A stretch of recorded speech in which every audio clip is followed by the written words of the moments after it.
আজি আমি কথা পাতিম যদি আপোনাৰ ঘৰৰ সন্তান খুব অস্থিৰ হয়, অশান্তিকৰ হয়, উৎপতীয়া হয়, কথা নুশুনে ইত্যাদি ইত্যাদি যদি আপোনাৰ অসুবিধা আছে তাক কেনেকৈ আমি ঘৰখনতে আপুনি আপোনাৰ দ্বাৰাই কেনেকৈ আপুনি শান্ত আৰু স্থিৰ কৰিব পাৰিব তাৰ ওপৰত কথা পাতিম। আমি এইকণতে অকমান ক'ব বিচাৰিছো আমি প্ৰত্যেককে একোটা সংস্কাৰৰ ফোল্ডাৰ লৈ পেলাই জন্মগ্ৰহণ কৰো। আমি যেতিয়া জন্ম হওঁ আমি খালি নাহো।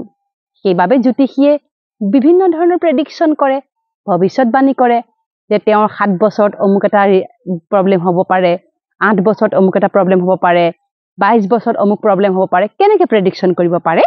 কাৰণ আমি সকলো এটা নিজৰ নিজৰ সংস্কাৰ, নিজৰ নিজৰ কৰ্মৰ এটা ফোল্ডাৰ লৈ আহো আৰু সেই ফোল্ডাৰ অনুসৰি আমি ইয়াত কৰ্ম কৰি আছো।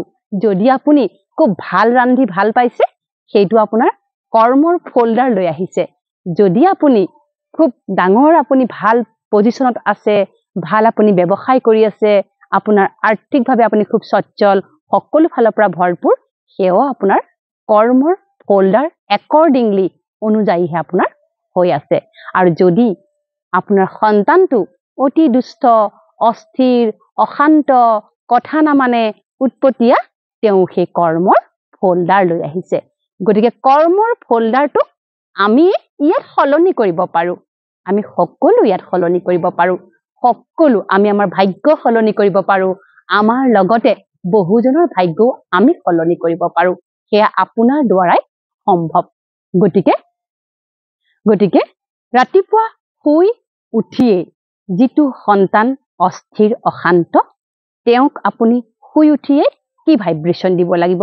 সৰ্বপ্ৰথমে আমি জানিব লাগিব যে সন্তান দুটাৰ মাজত কি কি তফাত আছে। আপোনাৰ ঘৰত 2টা সন্তান বা 3টা সন্তান আছে, তিনিওজনৰ মাজত যিবিলাক ভাল গুণ শুনি আমি এফালে থব লাগিব আৰু যিখিনি লাগিছে সেইখিনি বেয়া গুণ, অৱগুণ, কুসংস্কাৰ, সেইখিনি আমি আইডেন্টিফাই কৰিব জানিব লাগিব। কাৰণ সন্তান মোৰ গৰ্ভৰ পৰা জন্ম হৈছে, আমাৰ ঘৰখনলৈ আহিছে, আপোনাৰ ঘৰখনলৈ আহিছে, আপোনাৰ কোষৰ পৰা জন্ম হৈছে। গতিকে সন্তানৰ প্ৰতিটো ভাল সংস্কাৰ, বেয়া সংস্কাৰ, দুয়োটা সেট অফ সংস্কাৰক আপুনি পৃথক পৃথক কৰি লওক। ভালখিনিকটো সদায় আমি কি দিব লাগিব?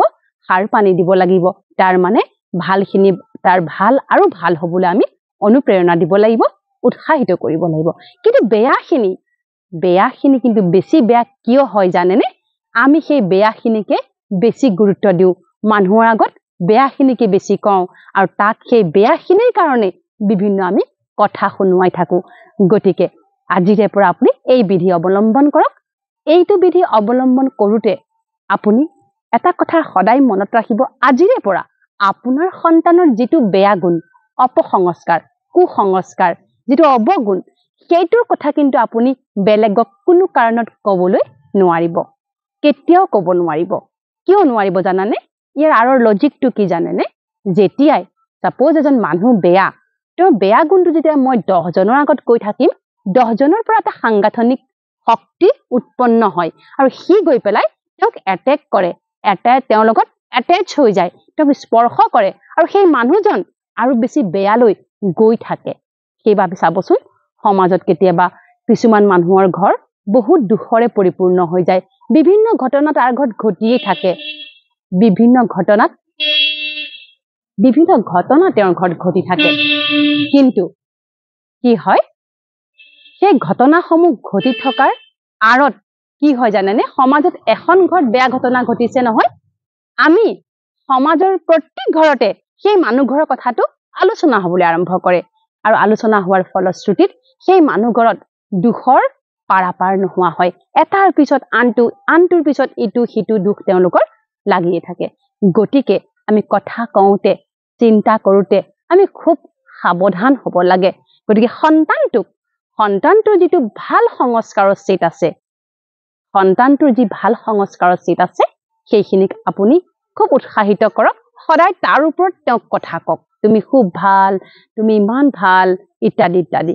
কিন্তু যিখিনি বেয়া সংস্কাৰ আছে, বেয়াখিনি কিন্তু আপুনি কেনেকুৱা হোৱাটো বিচাৰে তাৰ ওপৰত আপোনাৰ আজিৰে পৰা ভিজুৱেলাইজেশ্যন বা কল্পনাটো আৰম্ভ কৰক। দেখিব লাহে লাহে আপোনাৰ সন্তান আপুনি বিচৰা ধৰণে হ'বলৈ আৰম্ভ কৰিব শুই উঠিয়ে প্ৰথমতে সন্তানটোক আপুনি দৃষ্টি দিয়ক দৃষ্টি মানে চোৱাটো এটাটো হৈছে চোৱা যেতিয়া সন্তানটো শুই থাকে তাক চোৱা আৰু তাক চাওঁতে অতি মমতা মই হৈ চাব লাগিব এগৰাকী মাকে যেতিয়া সন্তানক আশীৰ্বাদৰে ভৰপূৰ কৰে তেনে দৃষ্টিৰে চাব লাগিব চাই পেলাই ক'ব তুমি শান্ত স্বৰূপ শান্তি তোমাৰ স্বধৰ্ম তুমি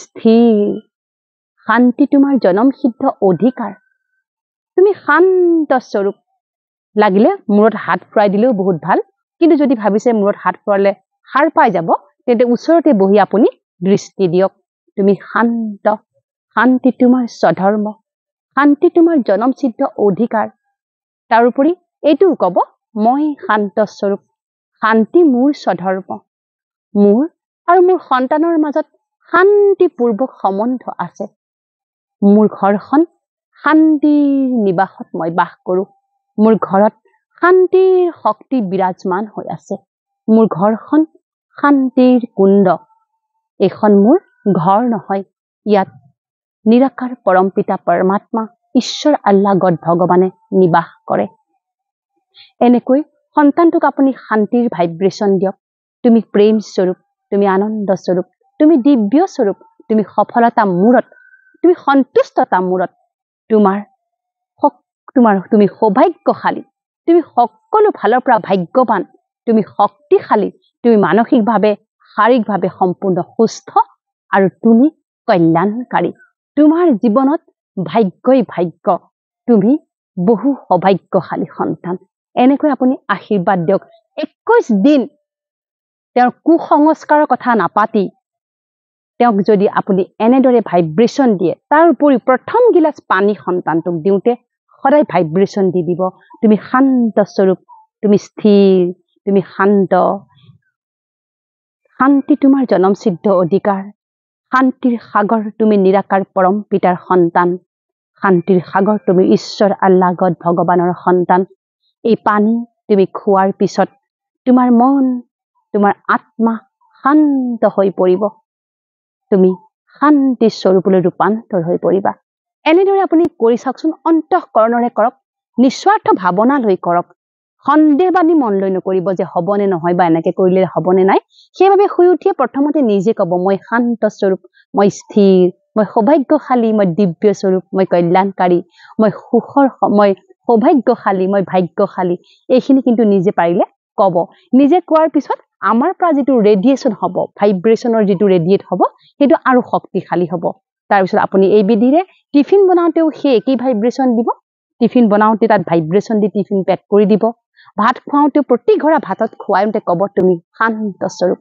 তুমি স্থিৰ তুমি শান্ত স্বৰূপ তুমি কল্যাণকাৰী তুমি সৌভাগ্যশালী তুমি ভাগ্যশালী তুমি সন্তুষ্টতা মূৰত তুমি সফলতা মূৰত এনেকুৱা আশীৰ্বাদ দি খুৱাব চাব 21 দিনত আপোনাৰ সন্তান পৰিৱৰ্তন হ'ব কাৰণ সন্তানক পৰিৱৰ্তন কৰাটো তেনেই সহজ গতিকে আহক আমি এই সৰু কালতে সিহঁতক সলনি কৰোঁ লগতে আমাৰ ঘৰখনক এক শান্তিকুণ্ডলৈ পৰিৱৰ্তন কৰোঁ পুনৰ আৰু এটা বিষয় লৈ মই NDSৰ মজিয়ালৈ আহিম প্ৰতি দেওবাৰে আজিৰ দিনটো আপোনাৰ সুন্দৰ উজ্জ্বল হোৱাৰ কামনাৰে ওম শান্তি